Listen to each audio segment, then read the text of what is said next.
آج ہم انشاءاللہ والدین کے لیے دعاؤں کے بارے میں بات کریں گے کہ ہم کس طرح ان کے لیے بہترین دعائیں کر سکتے ہیں، کیونکہ والدین وہ ہستی ہیں جن کے احسانات ہم پر سب سے زیادہ ہیں.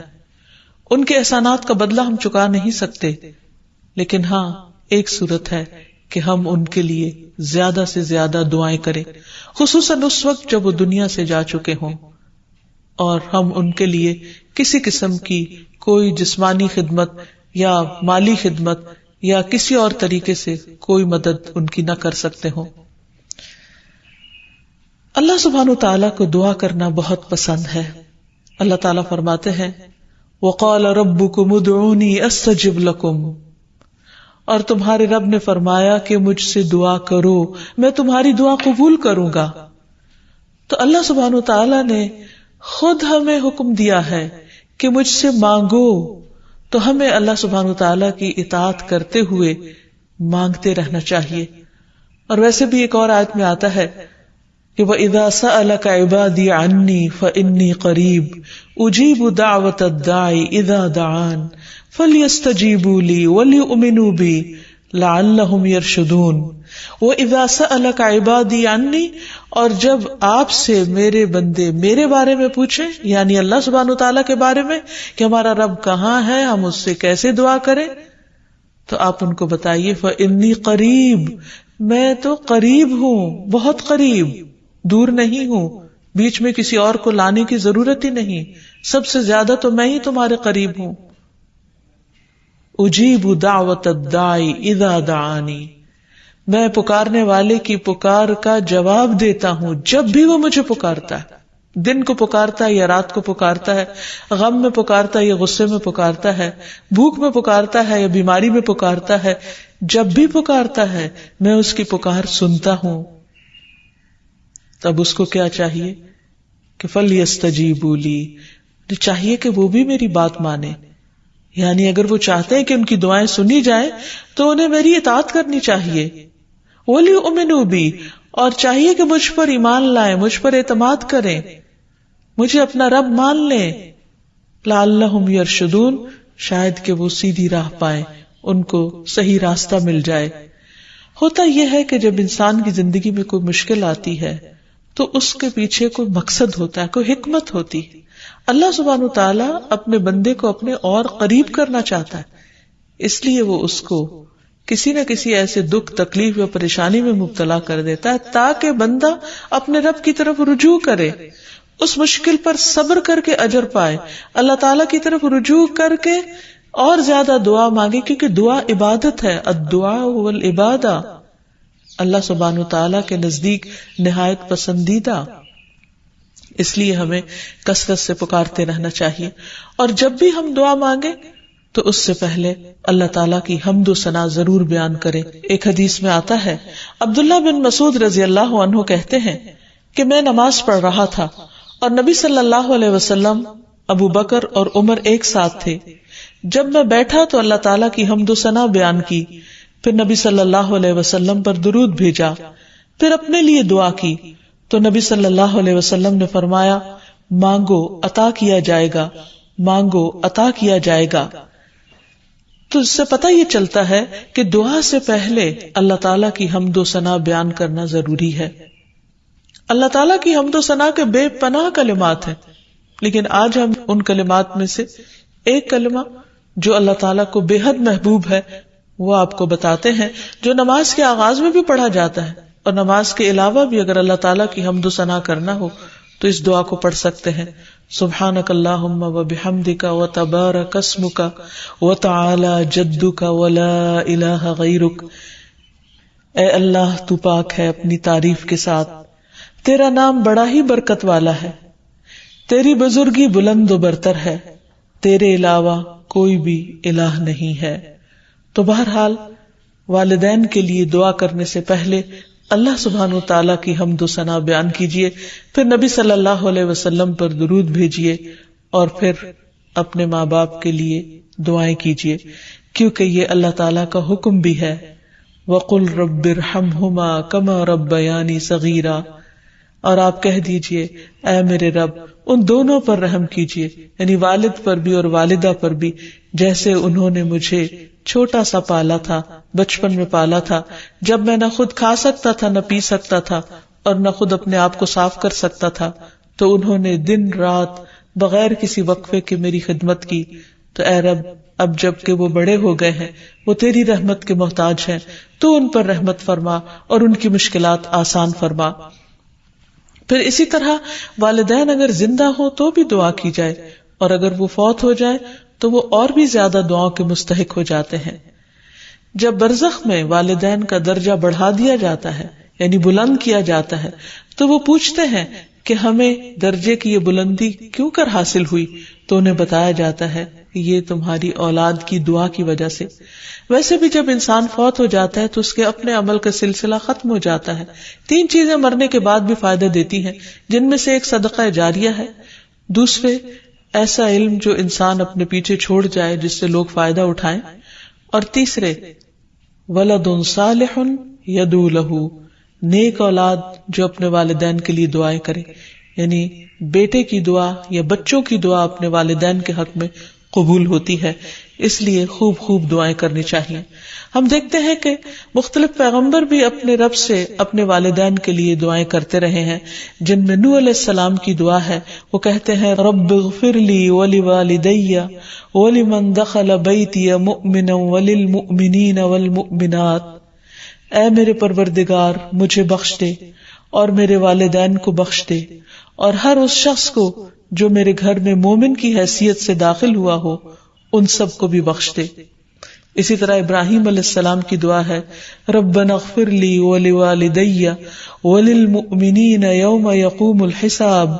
اے ہمارے پروردگار، مجھے، میرے والدین اور تمام مومنوں کو اس دن معاف کر دینا جس دن حساب لیا جائے گا.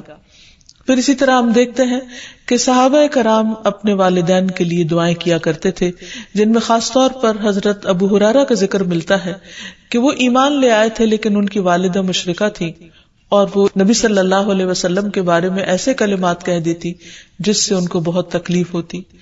تو ایک مرتبہ اسی طرح کے کچھ کلمات سن کر وہ روتے ہوئے نبی صلی اللہ علیہ وسلم کے پاس آئے، کہنے لگے کہ یا رسول اللہ صلی اللہ علیہ وسلم، آپ میری والدہ کی ہدایت کی دعا کیجیے. بہرحال آپ صلی اللہ علیہ وسلم نے ہاتھ اٹھا دیے، ان کے لیے دعا کی، اور جب حضرت ابو ہریرہ واپس گھر پہنچے تو ان کی والدہ اسلام قبول کر چکی تھی. حقیقت یہ ہے کہ والدین کے لیے خود بھی دعا کرنی چاہیے اور دوسروں سے بھی دعا کی درخواست کرنی چاہیے. پھر اسی طرح ہم دیکھتے ہیں کہ ایک مرتبہ ابو ہریرہ جب اپنے وطن پہنچے تو بڑی اونچی آواز میں کہا اما جان السلام علیکی ورحمۃ اللہ وبرکاتہ. انہوں نے جواب دیا وعلیک السلام ورحمۃ اللہ وبرکاتہ. پھر ابو ہریرہ کہنے لگے اللہ تعالیٰ آپ پر رحم فرمائے جیسا کہ آپ نے بچپن میں میری پرورش فرمائی. ان کی والدہ نے جواب دیا اے میرے بیٹے، تمہیں بھی اللہ تعالیٰ بہترین جزا دے اور تم سے راضی ہو جیسا کہ تم نے میرے ساتھ بڑھاپے میں نیک سلوک کیا. حقیقت یہ ہے کہ ہم پر انسانوں میں سے سب سے بڑا احسان ہمارے والدین کا ہے. اللہ سبحانہ وتعالیٰ نے اپنے حق کے بعد سب سے بڑا حق ہمیں والدین ہی کا بتایا ہے. اللہ تعالیٰ نے بنی اسرائیل سے پکا عہد لیا تھا. قرآن مجید میں آتا ہے وَإِذْ أَخَذْنَا مِيثَاقَ بَنِي إِسْرَائِيلَ لَا تَعْبُدُونَ إِلَّا اللَّهَ وَبِالْوَالِدَيْنِ إِحْسَانًا. اور وہ وقت یاد کرو جب ہم نے بنی اسرائیل سے یہ پختہ عہد لیا کہ تم لوگ اللہ کے سوا کسی کی عبادت نہ کرو گے اور والدین کے ساتھ احسان کرو گے. تو حقیقت یہ ہے کہ والدین کے ساتھ احسان کرنا اس لیے ضروری ہے کہ ہم ان کا حق ادا نہیں کر سکتے جتنی وہ محبت کے ساتھ ہمیں پالتے ہیں. بچے والدین کی خدمت عزت کرتے بھی ہیں تو بعض اوقات مشکل میں پڑ کر بد دلی کے ساتھ، اس محبت کے ساتھ نہیں جو والدین کی محبت اپنی اولاد کے لیے ہوتی ہے، اور وہ ہر کام خوشی خوشی کرتے ہیں. والدین اپنے بچوں کے بڑا ہونے کی دعائیں مانگتے ہیں، لیکن جب والدین بوڑھے ہو جاتے ہیں تو بچے ان کے خیر و عافیت کے ساتھ دنیا سے رخصت ہونے کی دعائیں مانگتے ہیں. اور پھر والدین میں سے بھی خاص طور پر ماں کا حق ادا کرنا اور بھی زیادہ ضروری ہے، کیونکہ باپ کے مقابلے میں بچے کی پیدائش، تعلیم اور تربیت میں ماں کا حصہ اور ہاتھ زیادہ ہوتا ہے، وہ تکلیفیں بھی زیادہ اٹھاتی ہے. اور والدین کے لیے دعائیں کرنے کے ساتھ ساتھ ان کے ساتھ ادب اور احترام کا سلوک بھی کرنا چاہیے، خواہ وہ مسلمان نہ بھی ہوں، خواہ وہ اللہ تعالیٰ کے فرما بردار نہ بھی ہوں. اس سلسلے میں ہم دیکھتے ہیں کہ حضرت اسما کی والدہ ان کے پاس آئیں جو کہ ابھی اسلام قبول نہیں کی تھی، تو وہ نبی صلی اللہ علیہ وسلم کی خدمت میں حاضر ہوئی اور پوچھا کہ میری والدہ میرے پاس آئی ہیں اور بہت رغبت کے ساتھ مجھ سے ملنا چاہتی ہیں، تو کیا میں ان سے مل سکتی ہوں، ان کی مدد کر سکتی ہوں؟ تو آپ نے فرمایا تھا صلی امکی، تم اپنی ماں کے ساتھ صلہ رحمی کرو.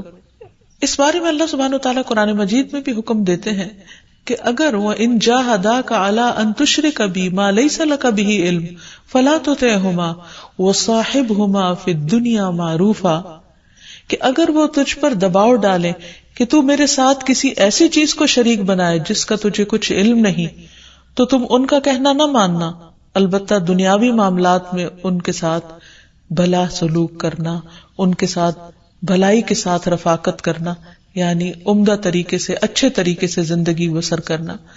پھر اسی طرح خاص طور پر والدین کے ساتھ نرم سلوک کرنے کا حکم دیا گیا، کیونکہ والدین جو عمر میں بڑے ہوتے چلے جاتے ہیں یا جس طرح ان کی قربانیاں زیادہ ہوتی ہیں تو وہ اپنی اولاد سے زیادہ ایکسپیکٹ بھی کرتے ہیں، تو انہیں بچوں کی طرف سے ملنے والی چھوٹی سی تکلیف بھی بہت ناگوار ہوتی ہے. تو اس لیے خاص طور پر ایکسٹرا کیئر کی ضرورت ہے والدین کے ساتھ معاملہ کرتے وقت، یعنی گفتگو میں بھی، پوسچر میں، رویے میں، معاملے میں، ہر چیز میں نرمی برتنے کی ضرورت ہے. اس سلسلے میں اللہ تعالیٰ فرماتے ہیں وَاخْفِضْ لَهُمَا جَنَاحَ الذُّلِّ مِنَ الرَّحْمَةِ وَقُلْ رَبِّ ارْحَمْهُمَا كَمَا رَبَّيَانِي صَغِيرًا، اور ان پر رحم کرتے ہوئے انکساری کے ساتھ ان کے آگے جھکے رہو اور ان کے حق میں دعا کرو کہ اے میرے رب ان پر رحم فرما جیسا کہ انہوں نے بچپن میں مجھے محبت اور شفقت کے ساتھ پالا تھا. اس سلسلے میں ہمیں ایک روایت میں یہ بھی ملتا ہے، عبداللہ بن مسعود کہتے ہیں کہ ایک شخص نے نبی صلی اللہ علیہ وسلم سے پوچھا کہ کون سا عمل سب سے افضل ہے؟ آپ نے فرمایا وقت پر نماز پڑھنا اور والدین کے ساتھ نیکی کرنا، پھر اللہ کے راستے میں جہاد کرنا. یعنی سب سے پہلا کام نماز، اور پھر انسانوں میں سے والدین کے ساتھ حسن سلوک. لیکن عام طور پر والدین کو اولاد کے ساتھ شکایت ہی رہتی ہے، کیونکہ بعض اوقات لوگ نماز بھی پڑھ لیتے ہیں، صدقہ خیرات بھی کر لیتے ہیں، لوگوں کے ساتھ اچھی طرح بھی معاملہ کر لیتے ہیں، لیکن والدین کے ساتھ ان کا وہ شفقت اور محبت کا معاملہ نہیں ہوتا جس کو وہ ڈیزرو کرتے ہیں. آپ دیکھیں کہ آیت میں کتنی تاکید کے ساتھ کہا جا رہا ہے کہ وَاخْفِضْ لَهُمَا جَنَاحَ الذُّلِّ، کہ تم اپنے پر یعنی اپنے کندھے ان کے سامنے عاجزی اور انکساری کے ساتھ جھکا کے رکھو. یعنی جب ان کے سامنے بیٹھو یا کھڑے ہو یا بات کرو تو اس وقت بھی تمہارے اندر ایک خاص قسم کا جھکاؤ ہونا چاہیے.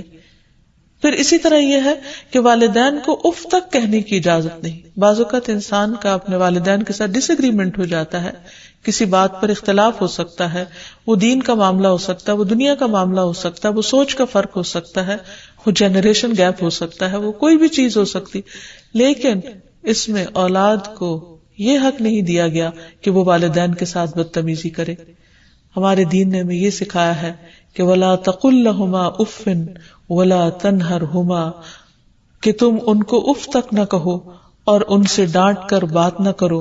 وَقُلْ لَهُمَا قَوْلًا كَرِيمًا، اور ان کے ساتھ جب بات کرو تو بہت عزت کے ساتھ کرو، احترام کے ساتھ کرو. پھر اسی طرح ان کے ساتھ سختی سے بات نہ کی جائے، ان کا نافرمان نہ بنا جائے، جیسے اللہ سبحانہ وتعالیٰ نے یحییٰ علیہ السلام کو یہ حکم دیا تھا، یا یحییٰ خذ الکتاب بقوہ وآتیناہ الحکم صبیا وحنانا من لدنا وزکاة وکان تقیا وبرا بوالدیہ ولم یکن جبارا عصیا. اللہ تعالیٰ نے یحییٰ علیہ السلام کو بچپن میں ہی حکم دیا کہ اے یحییٰ کتاب کو یعنی تورات کو مضبوطی سے پکڑ لو، اس پر مضبوطی سے عمل پیرا ہو جاؤ. اور ہم نے اسے بچپن میں ہی قوت فیصلہ عطا کی، اور ہم نے اسے اپنی مہربانی سے نرم دل اور پاک سیرت بنایا، اور وہ فی الواقع پرہیزگار تھے اور اپنے والدین سے ہمیشہ اچھا سلوک کرتے تھے. یہ قرآن مجید کی گواہی. اور کسی وقت بھی جابر اور نافرمان نہ ہوئے، یعنی انہوں نے کبھی بھی اپنے والدین کے ساتھ بدتمیزی نہیں کی، سختی نہیں کی، بد اخلاقی نہیں کی. پھر اسی طرح والدین کی نافرمانی کو حرام بھی قرار دیا گیا. حدیث میں آتا ہے کہ ان اللہ حرم علیکم عقوق الامہات، اللہ نے تم پر ماؤں کی نافرمانی کو حرام قرار دیا ہے. پھر اسی طرح ایک اور حدیث میں آتا ہے کہ اللہ تعالیٰ کی رضامندی باپ کی رضامندی میں ہے اور اللہ کی ناراضگی باپ کی ناراضگی میں ہے. اس لیے والد کا حق ادا کرنا بھی ماں کے ساتھ ساتھ بہت ضروری ہے، اور والدین کا حق ادا نہ کرنا کبیرہ گناہوں میں شمار ہوتا ہے. اور کبیرہ گناہ وہ ہیں کہ جن پر اگر انسان توبہ کیے بغیر مر گیا تو قیامت کے دن سخت پکڑ ہوگی. اور اسی طرح والدین کو رلانا بھی کبیرہ گناہ ہے، ان کو گالی دینا کبیرہ گناہ ہے. پھر اسی طرح والدین تو وہ ہستی ہیں کہ جن کے لیے دعاؤں کے ساتھ ساتھ ان کی طرف سے صدقہ خیرات کرنا بھی خصوصاً ان کے زندگی کے بعد بہت فائدہ مند ہے. انسان کو اگر زندگی میں کچھ مشکل پیش آئے، اپنے بچوں کی طرف سے کوئی پریشانی ہو، یا اپنی صحت کی طرف سے، یا کاروبار اور روزگار میں اگر کوئی پریشانی ہو، تو اس وقت انسان کو اپنے والدین کے ساتھ حسن سلوک کرنا چاہیے. یہ ان نیکیوں میں سے ہے جس کی وجہ سے انسان کی مشکل بہت جلد حل ہو جاتی ہے. اور خصوصاً صدقہ دیتے وقت والدین کی طرف سے، یعنی ان کو ثواب پہنچانے کی نیت سے صدقہ کیا جائے. اس سلسلے میں ہم دیکھتے ہیں ایک آدمی نے نبی صلی اللہ علیہ وسلم سے عرض کیا، میرے والد فوت ہو گئے ہیں اور انہوں نے مال چھوڑا ہے لیکن وصیت نہیں کی، تو کیا میں ان کی طرف سے صدقہ کروں تو ان کے گناہ معاف کر دیے جائیں گے؟ آپ نے فرمایا ہاں. اسی طرح حضرت عائشہ سے روایت ہے کہ ایک آدمی نبی صلی اللہ علیہ وسلم کے پاس آیا اور عرض کی کہ یا رسول اللہ، میری والدہ بغیر وصیت کے فوت ہو گئی ہیں اور میرا گمان ہے کہ اگر وہ بات کرتی تو صدقہ کرتی، اگر میں ان کی طرف سے صدقہ کروں تو کیا ان کو اجر ملے گا؟ آپ نے فرمایا کہ ہاں. پھر اسی طرح والدین کے اگر روزے رہتے ہوں تو ان کے قضا روزے ادا کیے جا سکتے ہیں. اگر وہ حج نہ کر پائے ہوں تو ان کی طرف سے حج بدل کیا جا سکتا ہے، یہ ان کے لیے ایک بہت بڑا احسان ہوگا. پھر اسی طرح ان کی نظر پوری کی جا سکتی ہے کہ اگر انہوں نے زندگی میں کسی سے کوئی وعدہ کیا ہو اور وہ اسے پورا نہ کر سکے ہوں، اللہ تعالیٰ کے لیے کوئی نظر مانی ہو اور اسے پورا نہ کر سکے ہوں، تو اس کو ادا کر دیا جائے. تو خلاصہ یہ ہے کہ انسان اپنے والدین کے ساتھ جو احسان کر سکتا ہے اس میں جب وہ زندہ ہو تو ان کا دل خوش کرے، ان کی خدمت کرے، ان پر اپنا مال خرچ کرے، ان کی اطاعت اور فرما برداری کرے، خواہ وہ اللہ کے فرما بردار ہوں یا نہ ہوں، ان کے ساتھ حسن سلوک کرتا رہے. جب وہ فوت ہو جائے تو ان کی طرف سے صدقہ خیرات کرے، والدین کے دوستوں کے ساتھ حسن سلوک کرے، اور اس کے ساتھ ساتھ ان کے لیے خوب خوب دعائیں کرے. اور خصوصاً یہ مختصر سی دعا جو اللہ سبحانہ وتعالیٰ نے خود حکم دیا کرنے کو، رب ارحمہما کما ربیانی صغیرا، اس دعا کی خوب خوب تکرار کرے اور ان کی بخشش کی بھی دعا کرے. دعائیں کریں، دن رات دعائیں کریں، لیکن آپ صورت نہیں دے سکتے ان کو. بالکل نہیں، میں آج قرآن پڑھا تو آج کا فلاں کے لیے، آج کا فلاں کے، یہ نہیں ہو سکتا. یہ آپ ہی کے لیے. نماز بھی نہیں کر سکتے کہ یہ میرے 2 نفل فلاں کے لیے، کوئی دلیل نہیں اس کی سنت میں. مالی عبادات جو ہیں اور ٹو سم ایکسٹینٹ جسمانی، جیسے روزہ وغیرہ، حج ہے، وہ تو ہیں، لیکن پیورلی جو جسمانی ہے جیسے نماز ہے، یہ قرآن پڑھنا ہے، وہ نہیں. اس سے قیاس کیا جاتا ہے کہ حج کر سکتے تو عمرہ بدل بھی ہوتا ہے تو طواف بھی اس سینس میں ہو جاتا ہے. صدقہ جاریہ اس لیے ہوگا کہ انہوں نے آپ کو پڑھایا لکھایا تو وہ صدقہ جاریہ ان کے لیے بن جائے گا. اولاد جو کام نیک کرتی ہے وہ ماں باپ کو ملتے ہیں، لیکن آپ یہ نہیں کر سکتے، جو بھی پڑھیں گے آپ یہ نہیں کر سکتے کل ہو اللہ ان کے لیے اور کل اعوذ برب الفلق میرے لیے، یہ نہیں. وہ بھی ان کے لیے اور دوسری بھی ان کے لیے، سب ملے گا ان کو کیونکہ آپ پڑھ رہی ہیں. یعنی آپ یہ نہیں کہہ سکتے کہ یہ سورت کے اتنے حرف کی جو اتنے 1000 نیکیاں بنتی ہیں وہ نیکیاں میرے بجائے فلاں کو مل جائیں. یہ کر سکتے کہ سورت پڑھنے کے بعد جو دعا کی قبولیت کا وقت ہے آپ اس میں ان کے لیے دعا کریں. جی، کسی کی نماز نہیں پڑھی جا سکتی. جی، کیونکہ کہیں کوئی حدیث ایسی نہیں ہے کہ جب کوئی فوت ہو جائے تو تم اس کی نماز پڑھ دو. روزے کا ملتا ہے ہمیں، ہم رکھ سکتے ہیں، نماز کا نہیں. نماز ایک ایسی عبادت ہے، ایسا فریضہ ہے جو ہر بندے کو اپنے لیے خود ہی کرنا ہے. اور اگر کوئی اپنے لیے نہیں کر کے گیا تو آپ اسے پڑھ کے نہیں دے سکتے. ورنہ تو کیا ہوتا, آپ ایک سرونٹ رکھ لیتے نمازوں کے لیے, جن کے پاس پیسے ہوں وہ کیا کرے, ایک بندہ ہائر کرے اور کہے تمہاری ڈیوٹی ہے میری روز کی 5 نمازیں پڑھنا. تو کیا یہ کیا جا سکتا؟ زندگی میں بھی کوئی آپ کے لیے پڑھ سکتا ہے؟ نہیں. لیکن صدقہ زندگی میں بھی کوئی آپ کی طرف سے دے سکتا ہے, مرنے کے بعد بھی دے سکتا ہے. ٹھیک ہے, آپ کو سکھایا ہوا علم زندگی میں بھی آپ کے کوئی آگے سکھا سکتا ہے, بعد میں بھی سکھا سکتا. لیکن یہ طریقہ جو ہے نا, یہ درست نہیں ہے کہ کوئی میری نماز پڑھ دے, کوئی میرا قرآن پڑھ دے, کوئی میری ذکر کر دے اور کوئی میری دعا کر دے اور میں صرف دنیا میں عیش کروں. یہ نہیں, کیونکہ عبادت کے لیے آپ پیدا کیے گئے اور آپ نے خود نہیں کی اور اوروں سے کراتے رہے. بخشش کے لیے لوگوں کو سپارے بانٹ کے ان سے قرآن ختم کروانا, اس کی کوئی دلیل نہیں. قرآن جو ہے وہ ہدایت کی کتاب ہے. ٹھیک ہے, اس کو پڑھنے سے ثواب ملتا ہے, لیکن اسی کو ملے گا جو پڑھے گا. اور پھر یہ کہ قرآن کہتا ہے کہ فقرؤ ما تیسر منہ, جو آسانی سے پڑھ سکو اتنا پڑھو. اور جب ہم کسی کو کہتے ہیں 10 سپارے تم پڑھ دو, 5 تم پڑھ دو, ایون ایک بھی, اور اس بیچارے کو پڑھنا نہیں آتا تو پھر وہ کیا پڑھے گا؟ اور اس میں کیا کیا خرابیاں ہوتی ہیں جب قرآن خوانی کی جا رہی ہوتی ہے. یعنی کہ کوئی ادھر سے پڑھ رہا ہے صفحہ کو ادھر سے, مجبوری کے مارے ختم کی فکر, ساری توجہ اس پر تھی کہ ختم کر کے نمبر بتا دے کہ اتنے ہو گئے, اس کا بھی دکھاوا. نبی صلی اللہ علیہ وسلم نے فرمایا قرآن مجید اس وقت تک پڑھو جب تک اس میں دل لگے, جب دل اچاٹ ہونے لگے تو پڑھنا بند کر دو. یعنی کہ کوئی دل ہی نہ لگے کسی وقت آپ کا. مطلب یہ کہ ایک پوری منزل آپ نے پڑھ لی, 10 سپارے پڑھ لیے, آپ تھک گئے تو بس اب بس کر دو. دین بالکل واضح ہے, سفید روشن دن کی طرح. جو جو کرنا چاہیے تھا وہ نبی صلی اللہ علیہ وسلم بھولے نہیں, سب کچھ بتا کے گئے ہیں. ہمارا کام ہے اس کو زندہ کریں, اس پر عمل کریں, نہ کہ جو انہوں نے نہیں کیا وہ اپنے سے شروع کر کے مجرم بنے. تو ان چیزوں سے بچنے کی ضرورت ہے. اور آخر میں ہم سب دعا کرتے ہیں اپنے والدین کے لیے کہ اللہ تعالیٰ ان پر اپنی رحمتیں فرمائے اور ان کو اپنا پسندیدہ بنا لے, اور اگر وہ دنیا سے جا چکے ہیں تو انہیں جنت میں اعلیٰ مقامات عطا فرمائے.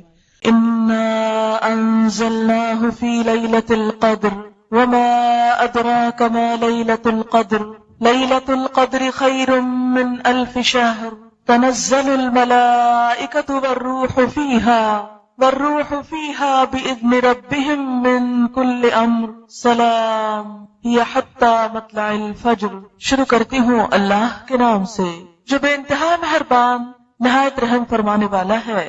ہم نے اس قرآن کو شب قدر میں نازل کیا ہے, اور تم کیا جانو کہ شب قدر کیا ہے. شب قدر 1000 مہینوں سے زیادہ بہتر ہے.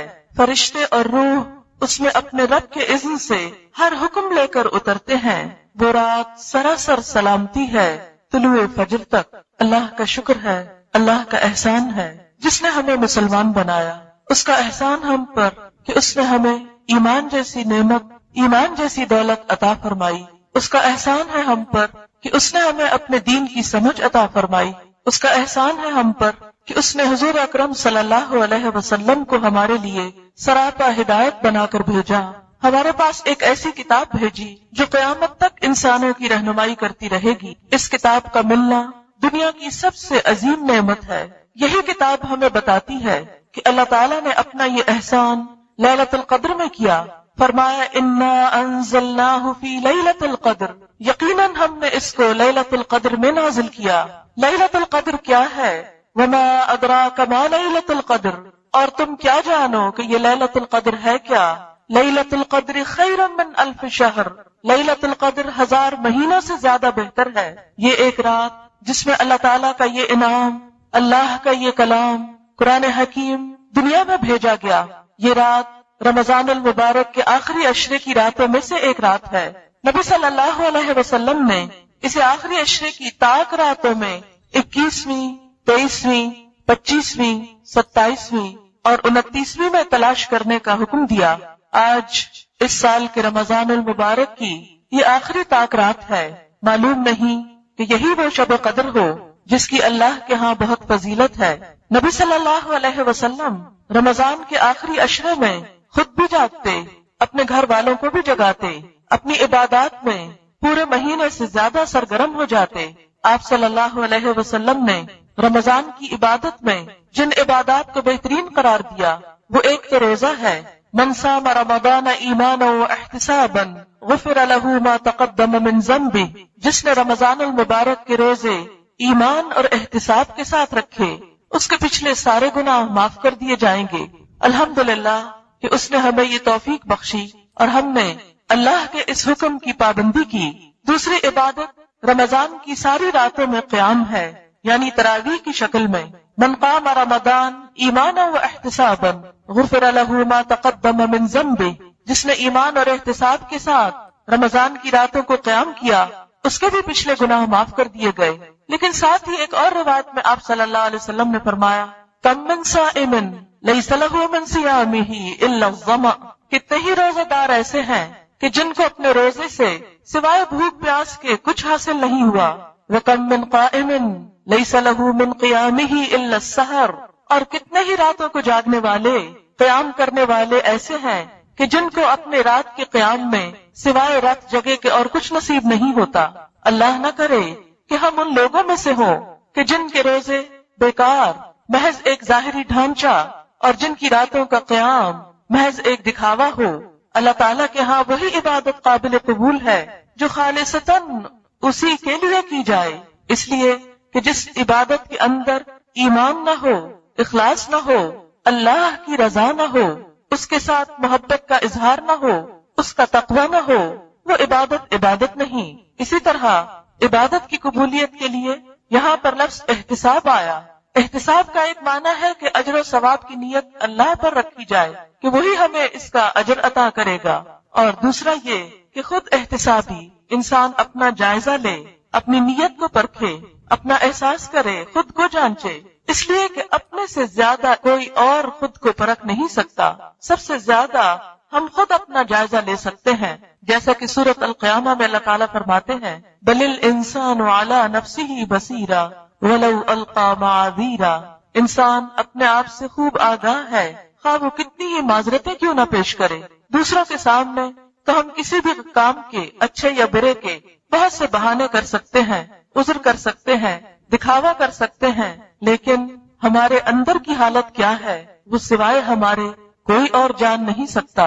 اس لیے انسان جب تک خود اپنے آپ سے خیر خواہ نہ ہو، خود اپنی بھلائی چاہنے والا نہ ہو، خود اپنی نیتوں کو پرکھنے والا نہ ہو، خود اپنے دل کا جائزہ لینے والا نہ ہو، اس وقت تک کوئی انسان کسی دوسرے کا بھلا نہیں کر سکتا۔ ساری دنیا مل کر بھی ہمارے ایمان کو فائدہ نہیں پہنچا سکتی، ہماری نیت کو درست نہیں کر سکتی، ہمیں اللہ تعالیٰ کا قرب اور تقوی کا احساس نہیں دے سکتی، جب تک یہ تڑپ، جب تک یہ احساس ہمارے اپنے اندر سے نہ جاگے۔ اس لیے اصلاح کا پہلا نقطہ، اصلاح کی پہلی سیڑھی خود انسان کے اپنے اندر ہے۔ لہذا رمضان المبارک کی تیسری چیز جس پر بخشش کا وعدہ ہے وہ لیلۃ القدر کا قیام ہے۔ من قام لیلۃ القدر ایمانا و احتسابا غفر له ما تقدم من ذنبه، کہ جس نے لیلۃ القدر میں ایمان اور احتساب کے ساتھ قیام کیا اس کے بھی پچھلے گناہ معاف کر دیے گئے۔ لہذا اس رات کی بھی افضل ترین عبادت، اہم ترین عبادت، سنت نبی صلی اللہ علیہ وسلم کے مطابق عبادت قیام اللیل ہے، یعنی رات کو نماز میں کھڑے ہو کر قرآن پاک کا پڑھنا یا سننا، یہ اس رات کی افضل ترین عبادت ہے۔ اسی لیے آج کا پروگرام قیام اللیل سے شروع کیا گیا ہے۔ بات یہ ہے کہ ہم میں سے ہر شخص اس قابل نہیں ہوتا کہ وہ قرآن کا ایک بڑا حصہ زبانی یاد کر سکے، لہٰذا یہ سہولت کہ رات کے وقت عورتوں کو گھروں سے نکال کر ایک جگہ جمع کرنا اس وجہ سے ہے تاکہ ان لوگوں کے ساتھ قرآن پاک پڑھا جا سکے، سنا جا سکے، نماز ادا کی جا سکے جنہیں اللہ تعالیٰ نے یہ سعادت بخشی ہے۔ اور پھر انفرادی طور پر عبادت کرنے سے بسا اوقات انسان کے اندر سستی آ جاتی ہے۔ جب انسان دوسروں کے ساتھ مل کر ایک کام کرتا ہے تو دوسروں کو دیکھ کر انسان نیکی پر ثابت قدمی اختیار کرتا ہے کہ اگر دوسرے جاگ رہے ہیں تو میں بھی جاگ سکتا ہوں، اگر دوسرے کھڑے ہو کر عبادت کر رہے ہیں تو میں بھی کر سکتا ہوں، یا دوسرے دعائیں مانگ رہے ہیں تو میں بھی یہ مانگ سکتا ہوں، میں آخر دوسروں سے پیچھے کیوں رہوں۔ اس لیے الحمدللہ اس رات کی عبادت کا ایک حصہ آپ نے مکمل کیا رمضان ہی کی رات میں، پھر دوسرا حصہ قرآن پاک کو سمجھنا، کیونکہ یہ قرآن انہی راتوں میں سے ایک رات میں لیلۃ القدر میں اللہ تعالیٰ نے نازل فرمایا۔ اس رات کی قدر و قیمت دوسری راتوں کے مقابلے میں آخر کیوں ہے؟ یہی رات کیوں؟ سال میں بے شمار راتیں ہیں، کئی سو راتیں ہیں، ان کے اندر جاگنا یا ان کی عبادت اتنی اہم کیوں نہیں؟ اور ان راتوں کی عبادت اتنی اہم کیوں ہے؟ اس لیے کہ اس رات کو اللہ تعالیٰ نے فضیلت بخشی، اس کی قدر اور اس کی اہمیت خود بتائی. انا انزلناہ فی لیلۃ القدر، قدر کا معنی قدر و قیمت بھی ہے. اس رات کی قدر و قیمت یعنی قدر و قیمت والی رات کیوں ہے کہ اس رات میں اللہ تعالیٰ نے قرآن پاک اتارا ہے. تو جس رات میں قرآن پاک اتارا گیا اس رات کو قرآن پاک کی وجہ سے یہ اہمیت حاصل ہوئی، اس کی یہ فضیلت کہ لیلۃ القدر خیر من الف شہر، لیلۃ القدر 1000 مہینوں سے بڑھ کر بہترین رات ہے. اس کی بنیادی وجہ یہی ہے کہ اس رات میں قرآن پاک نازل کیا گیا. قرآن پاک اللہ تعالیٰ کا ایک احسان ہے ہم پر، لہذا اس احسان کو محسوس کرنا، اس احسان کو احسان سمجھنا آخر کس طرح ہو سکتا ہے؟ اسی وقت جب ہم اس کتاب کا حق ادا کریں. اس کتاب کا حق کیا ہے؟ نمبر 1 کہ اس کو صحیح طور پر پڑھنا آئے، جس طرح یہ اتری ہے اسی طرح اس کو پڑھا جائے. نمبر 2 اس کو سمجھا جائے، اس پر غور و فکر کیا جائے. نبی اکرم صلی اللہ علیہ وسلم کی اپنی زبان عربی تھی، صحابہ کرام بھی عربی سے خوب واقف تھے، لہذا ان کو ترجموں کی اور تفسیروں کی بہت زیادہ ضرورت نہیں پڑتی تھی، کیونکہ عملی تفسیر نبی اکرم صلی اللہ علیہ وسلم کی شکل میں ان کے درمیان موجود تھی. قرآن کی عبارت کو ڈائریکٹلی سمجھتے تھے، لہذا جب ان کے ہاں قرات ہوتی تو ان کے اندر خود بخود خشوع آتا، ایک ایک آیت پر وہ رویا کرتے تھے. آج ہماری آنکھوں میں کوئی آنسو نہیں ہوتا، ہمارے دل نرم نہیں ہوتے، اس لیے کہ قرآن ہمارے دلوں میں نہیں اترتا، ہم اس کا معنی نہیں سمجھتے. نبی صلی اللہ علیہ وسلم کی قرات کا طریقہ یہ تھا کہ جہاں عذاب کی آیتیں آتی وہاں رک کر آپ عذاب سے پناہ مانگا کرتے تھے، جہاں اللہ تعالیٰ کی صفات کا ذکر آتا وہاں اللہ تعالیٰ کی تسبیح بیان کرتے، اور جہاں جنت کا ذکر آتا وہاں اللہ تعالیٰ سے اس کا فضل اور جنت مانگتے. لیکن آج ہمارے اندر یہ کیفیت کیوں نہیں ہوتی؟ قرآن سنتے وقت بھی ہماری نگاہیں ادھر ادھر کیوں اٹھتی ہیں؟ ہمارے دل اس کی طرف متوجہ کیوں نہیں ہوتے؟ اس کی بنیادی وجہ یہی ہے کہ ہم نہیں سمجھتے کہ یہ قرآن کیا بتا رہا ہے، کیا کہہ رہا ہے، اس کے اندر ہمارے لیے کیا حکم ہے، یہ ہمیں کس بات کی خبر دے رہا ہے، اس میں کیا خوشخبری آ رہی ہے، کس بات پر ڈراوا آ رہا ہے، ہمیں کیا کرنا چاہیے، کس بات سے رکنا چاہیے. اور پھر دوسری بات یہ کہ جب سمجھ آئے بھی تو ہم لوگوں کو بار بار یاد دہانی کی ضرورت رہتی ہے. اس لیے اس رات کے اندر قرآن پاک کا تھوڑا سا حصہ سمجھ لینا یہ بھی ایک بابرکت عبادت ہے. ایک روایت میں آتا ہے کہ رات کے ایک حصے میں دین کا تھوڑا سا علم حاصل کرنا ساری رات کے قیام سے افضل ہے. یعنی اگر کوئی شخص ساری رات نوافل میں کھڑا رہتا ہے اور دوسری طرف دین کا کچھ حصہ سیکھتا ہے تو دین کا کچھ حصہ سیکھنا ان نوافل سے بھی زیادہ بڑھ جاتا ہے. اس لیے اسی سنت پر عمل کرتے ہوئے تھوڑا سا حصہ ہم قرآن پاک کو سمجھنے میں بھی اپنے وقت کا استعمال کریں گے. تیسری چیز اس رات کی عبادت دعا ہے، اس لیے کہ اس رات میں فرشتے اترتے ہیں، جبریل امین اترتے ہیں، تنزل الملائکۃ والروح فیہا بإذن ربہم من کل امر، ہر حکم لے کر اترتے ہیں. اس کو لیلۃ القدر اس لیے بھی کہا جاتا ہے کہ قدر کا معنی تقدیر ہے، تقدیر کی رات، فیصلے کی رات. آئندہ سال انسان کے ساتھ کیا ہونے والا ہے، کون دنیا سے جانے والا ہے، کس کو کتنا رزق ملنے والا ہے، اس رات میں یہ فیصلے اللہ تعالیٰ فرشتوں کے سپرد کرتے ہیں. لہٰذا جب ہمارے بارے میں کوئی فیصلہ ہو رہا ہو اور ہم عبادت کی حالت میں ہوں، دعا کی حالت میں ہوں، تو اچھے انجام کی توقع کی جا سکتی ہے. معلوم نہیں اگلا رمضان ہماری زندگی میں آتا ہے یا نہیں، پھر سے یہ عبادتیں اور راتیں نصیب ہوتی ہیں کہ نہیں. کسی کو اپنی صحت، اپنے وقت، اپنی عمر کے بارے میں کوئی بھی گارنٹی نہیں. لہٰذا اس رات کو کثرت سے دعائیں مانگنی چاہیے. قدر کا ایک معنی تنگی بھی ہے. حدیث میں آتا ہے کہ اس رات آسمان سے اتنے فرشتے اترتے ہیں کہ ان کی کثرت کی وجہ سے زمین پر ایک چپے برابر جگہ بھی خالی نہیں رہتی. معلوم نہیں کہ اگر وہ رات آج کی رات ہو اور فرشتوں کا نزول ہو رہا ہو اور ہم اللہ تعالیٰ کے حضور یا قیام کی حالت میں ہوں یا دین سمجھنے سیکھنے کی حالت میں ہوں یا دعائیں مانگنے کی حالت میں ہوں، تو یہ تینوں چیزیں ہمارے حق میں بہتر ہوں. حقیقت یہ ہے کہ انسان اپنے رب کا محتاج ہے، جیسا کہ اللہ سبحانہ وتعالیٰ فرماتے ہیں یا ایھا الناس انتم الفقراء الی اللہ، اے لوگو تم سب اللہ کے محتاج ہو. بندہ ہونے کی حیثیت میں ہم سب محتاج ہیں، ہم سب ضرورت مند ہیں.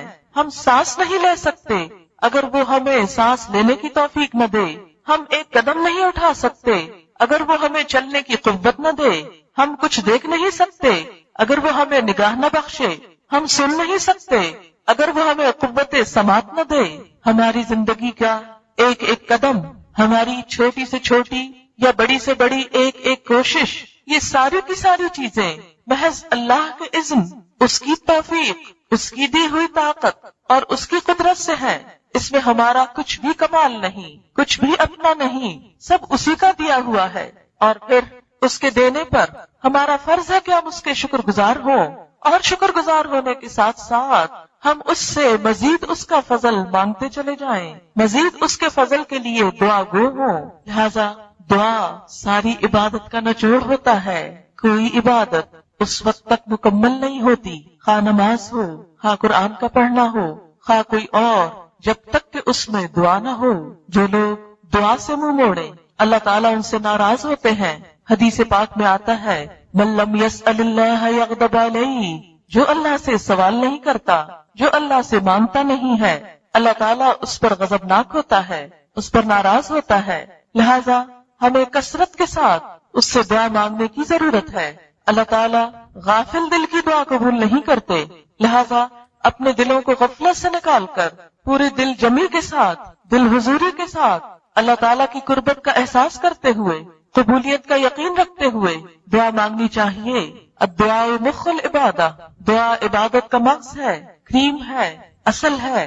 لہذا تیسری چیز جو اس رات کا پروگرام ہے وہ دعا ہے۔ میں چند دعاؤں کو آپ کے ساتھ مل کر پڑھوں گی اور ان کا معنی ہم دیکھیں گے کہ نبی اکرم صلی اللہ علیہ وسلم نے اللہ تعالیٰ سے کس کس طرح مانگا۔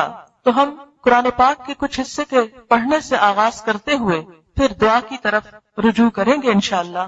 لیکن یاد رکھیے اس کام کے شروع کرنے سے پہلے ہم پھر ایک مرتبہ یہاں آنے، یہاں بیٹھنے، اکٹھے ہونے اور اس ساری کوشش اور محنت اور اس تکلیف کی وجہ اپنے دل میں دہراتے ہیں کہ ہم یہاں کیوں آئے ہیں، کس کے لیے آئے ہیں، کیا پانے کے لیے، کیا حاصل کرنے کے لیے، کیا صرف میل ملاقات کے لیے، کیا صرف ایک شغل میلے کے لیے، کیا یہ صرف ایک سوشل گیدرنگ ہے؟ نہیں، صرف اللہ کے لیے، صرف اللہ کی محبت میں، صرف اس کا قرب پانے کے لیے۔ اس لیے کہ رمضان المبارک کی آمد کا بھی اصل مقصد یہی ہے، لعلکم تتقون یا ایھا الذین آمنوا کتب علیکم الصیام کما کتب علی الذین من قبلکم لعلکم تتقون۔ اے لوگو جو ایمان لائے ہو، تم پر روزے فرض کیے گئے جس طرح تم سے پہلے لوگوں پر فرض کیے گئے تھے تاکہ تمہارے اندر تقوی پیدا ہو۔ رمضان المبارک کا مہینہ ختم ہی ہوا چاہتا ہے، واپسی پر ہے۔ ہم سب اپنا اپنا جائزہ لیں کہ کیا ہمارے اندر وہ تقوی پیدا ہوا ہے۔ تقوی کیا ہے؟ اللہ تعالیٰ کے ساتھ تعلق کا نام، اللہ تعالیٰ کے ساتھ قربت کا احساس، دل میں اس کا خوف، اس سے ایسی محبت کا نام کہ جس میں انسان مشکل سے مشکل کام کر سکے، اس کی اطاعت کا ایسا خوف کہ اپنی پسندیدہ ترین چیز کو اس کی خاطر چھوڑ سکے، ایسا احساس اس کی ذات کا کہ اس کا حکم سن کر پھر ہم بیٹھے نہ رہ جائیں، فوراً ہی لپک پڑیں تاکہ ہمارا شمار ان لوگوں میں ہو فالسابقون السابقون اولئک المقربون، کہ سبقت کرنے والے، آگے بڑھنے والے تو پھر آگے بڑھنے والے ہی ہیں، اور یہی مقرب لوگ ہیں۔ یہ تقوی ہمیں اللہ کا قرب حاصل کرنے اور اللہ کے احکامات پر عمل کرنے کی ایک قوت بخشتا ہے۔ رمضان کے روزے رکھ کر، روحانیت پیدا کر کے، صبر اور ڈسپلن سیکھ کر، دراصل ہمیں یہی جائزہ لینا ہے کہ میرے اندر یہ قوت کیا پیدا ہوئی، کیا میرے اندر یہ احساس آیا کہ میں اللہ تعالیٰ کی اطاعت کر سکوں۔ مجھے اس مہینے میں اللہ تعالیٰ کے جتنے بھی احکامات معلوم ہوئے ہیں، کیا میں ان پر عمل کرنے کا سوچ رہی ہوں؟ کیا میں نے اپنے اندر یہ عہد باندھا ہے کہ میں ان احکامات پر عمل کروں گی اور ان کے بارے میں اللہ کے سوا کسی سے نہ ڈروں گی؟ کیونکہ تقوی نام ہی اس چیز کا ہے کہ بندے کے دل میں اللہ کا ایسا ڈر آئے کہ سب کا ڈر نکل جائے۔ آج دین پر عمل کرنے میں کون کون سی چیز رکاوٹ بنتی ہے؟ لوگوں کا ڈر، معاشرے کا ڈر، مستقبل کا ڈر، بھوکے ہو جانے کا ڈر کہ جاب نہ چلی جائے۔ یہ سارے ڈر ہمیں اپنے دل سے نکال کر اپنے آپ کو اللہ کے لیے خالص کرنا ہوگا۔ جب انسان کے اندر طاقت آتی ہے، قوت آتی ہے، صحت ہوتی ہے، تو بڑے سے بڑا مشکل کام اس کو بھاری نہیں لگتا، آسانی سے کر جاتا ہے، جرأت مندانہ قدم اٹھا لیتا ہے۔ لیکن جب انسان جسمانی طور پر کمزور ہوتا ہے تو پانی کا ایک گلاس اٹھا کر پینا بھی اس کے لیے دوبھر ہو جاتا ہے۔ بالکل اسی طرح جب ایمان کمزور ہوتا ہے، روحانی صحت کمزور ہوتی ہے، تو انسان کے لیے اللہ تعالیٰ کے چھوٹے سے حکم پر بھی عمل کرنا بڑا مشکل لگتا ہے۔ ہائے کس طرح کریں؟ جیسے منافقین کا حال ہوتا تھا، جس کی نقشہ کشی قرآن پاک میں کی گئی، وَلَا يَأْتُونَ الصَّلَاةَ إِلَّا وَهُمْ كُسَالَىٰ، کہ نہیں وہ آتے نماز کی طرف مگر سستاتے ہوئے، اللہ کی راہ میں دیتے ہوئے ان کے اندر ایمان نہیں ہوتا، جذبہ نہیں ہوتا، ابو الدحداء والی کیفیت نہیں ہوتی۔ وہ اللہ کی خاطر مال خرچ کرنے کو اپنے اوپر ایک تاوان سمجھتے ہیں، ایک چٹی سمجھتے ہیں، دین کے راستے میں قدم اٹھانے کو، جہاد کرنے کو وہ اپنے لیے بلائے جان سمجھتے ہیں۔ لیکن جس دل کے اندر ایمان کی طاقت آ جاتی ہے، پھر صحابہ کرام جیسا ایمان جب پیدا ہوتا ہے، دشت دشت صحرا بھی نہ چھوڑے ہم نے، بحر ظلمات میں دوڑا دیے گھوڑے ہم نے، پھر تو انسان کا ایمان ایسا ہوتا ہے کہ وہ بے خوف و خطر گھوڑوں سمیت دریاؤں میں اتر جاتا ہے اور تیرنے لگتا ہے، پھر تو دریا بھی اس کے لیے مسخر ہو جاتے ہیں۔ حضرت عمر فاروق کے زمانے میں ایک مرتبہ زلزلہ آیا تو حضرت عمر رضی اللہ تعالیٰ عنہ کہتے ہیں، اے زمین تھم جا، کیا تو نہیں جانتی کہ عمر تیری پیٹھ پہ عدل کرتا ہے؟ یہ کون سی چیز تھی؟ کہتے ہیں کہ زلزلہ تھم گیا، ایک مرتبہ آگ لگی، سب نے بجھانے کی کوشش کی، نہیں بجھ پا رہی، عمر فاروق کہتے ہیں کہ اے آگ بجھ جا، عمر اس زمین پہ عدل کرتا ہے۔ وہ ایمان تھا جنہوں نے ان کی زبان کے اندر اتنی تاثیر پیدا کی کہ بے جان چیزیں بھی ان کی بات مانتی تھیں، ان کے آگے مسخر کر دی گئی تھی۔ لیکن کیا وجہ ہے؟ آج ہم بھی کلمہ پڑھنے والے ہیں، لیکن ہمارے اندر نہ وہ ایمان باقی ہے، نہ وہ شوق باقی ہے، نہ وہ اطاعت باقی ہے، نہ وہ قوت باقی ہے کہ ہم دنیا تو چھوڑ اپنی ذات پر ہی اسلام کو نافذ کر لیں، کہ غیبت کا موقع آئے تو زبان روک لیں، کسی پہ ظلم کا موقع آئے تو ہاتھ روک لیں، اللہ کی حدود کا موقع آئے تو ان حدود کو قائم رکھیں، ان کو توڑے نہیں، اس کی نافرمانی کر کے اس کے غضب کو نہ بھڑکائیں۔ یہ سب کچھ کب پیدا ہوتا ہے؟ تقویٰ سے۔ تقویٰ کیسے آتا ہے؟ روزے سے، تراویح سے، قرآن پڑھنے سے، رمضان سے۔